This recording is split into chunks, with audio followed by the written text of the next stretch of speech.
The moon hung high, casting its eerie glow over 𝗀𝗵𝗵𝗵 boarding school. Every night, the students locked themselves inside their dorms, praying that the silence would not be disturbed. Yet, it always was. A whisper would sweep through the halls, followed by a cold wind that made their skin crawl.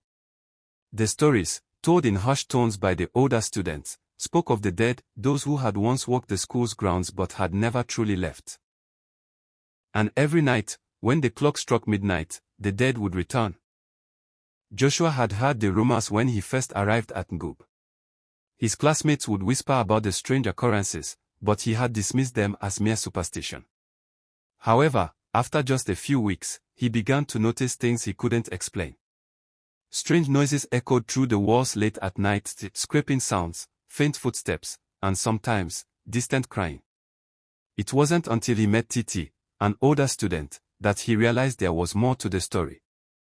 𝗊𝗊, with her calm demeanor, had lived in 𝗀𝗵𝗵𝗵 long enough to know its darkest secrets.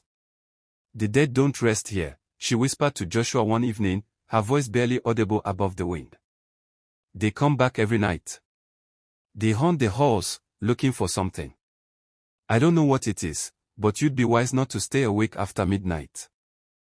Joshua laughed nervously, dismissing her words as the ramblings of an over-imaginative senior. He had never believed in ghosts or spirits. But as the days passed, the strange events grew more frequent. One night, while walking back to his dorm after a late study session, he heard a voice call his name from the shadows. He turned, but no one was there. The hairs on the back of his neck stood up. The stories grew more terrifying as the days wore on. A group of students, a long time ago, had vanished without a trace. No one knew what had happened to them, but it was rumored that they had been the first to be taken by the spirits. Some believed they had died in a tragic accident, others whispered about foul play. But the truth remained a mystery. One evening, after lights out, Joshua lay in his bed, staring at the ceiling. The air in the room grew thick, and the temperature dropped suddenly. He pulled his blanket up to his chin, trying to ignore the unsettling feeling creeping over him. That's when he heard it, the soft sound of scratching at the window.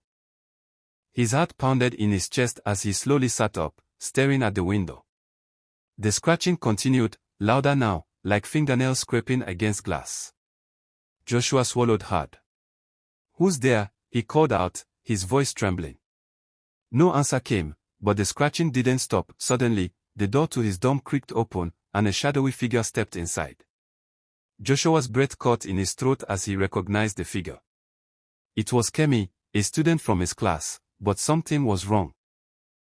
Her eyes were hollow, her skin pale, and her once vibrant clothes were now torn and dirty. "𝗀𝗵𝗵, what are you doing here?" Joshua whispered, his voice barely above a breath. 𝗀𝗵𝗵 didn't respond. Instead, she floated across the room, her feet not touching the ground. Her lips moved, but no sound escaped. The air around Joshua seemed to grow heavier as the figure approached, and he realized with horror that this was no ordinary student. 𝗊𝗊𝗊𝗊's words rang in his mind. "The dead are angry." Joshua tried to move, but his body wouldn't respond. The figure reached out to him, and he felt a cold, clammy hand brush against his cheek. It was then that the whispering began, faint at first, like a distant murmur, but it grew louder. He could make out fragments of the words, *help us. Leave this place, *. The door slammed shut behind him, and Joshua was plunged into darkness. He fought to break free from the paralysis that had taken hold of him. With all his strength, he managed to move his hand and flicked on the flashlight under his bed. The beam of light illuminated the room, but 𝗀𝗵𝗵𝗵 was gone. He bolted upright, his heart racing in his chest. He was alone again, but the air felt thick, like it was closing in on him. The whispers were louder now, filling his ears. They seemed to come from everywhere, the walls, the floor, the ceiling. Panic surged through him as he realized that the spirits weren't just haunting the school. They were trying to communicate. 𝗊𝗊 had warned him, but he hadn't listened. He should have left when he had the chance. But now, it was too late. The dead were restless, and they wouldn't stop until they got what they wanted. The following night, Joshua stayed awake, watching the clock. Midnight passed, and the room remained silent. But then, at exactly 12:15, the scratching returned. It was louder this time, as if 1,000 fingers were clawing at the walls. He heard the unmistakable sound of footsteps, slow and deliberate, walking towards his door. With trembling hands, Joshua grabbed his phone and texted 𝗕ጽ. "It's happening again. What do I do?" A moment later, her reply came through, "Run. Now." Joshua didn't hesitate. He grabbed his jacket and rushed out of his room, making his way down the dark hallway. The school was eerily quiet, but he could feel the weight of unseen eyes watching him from the shadows. The whispers followed him, growing louder with each step.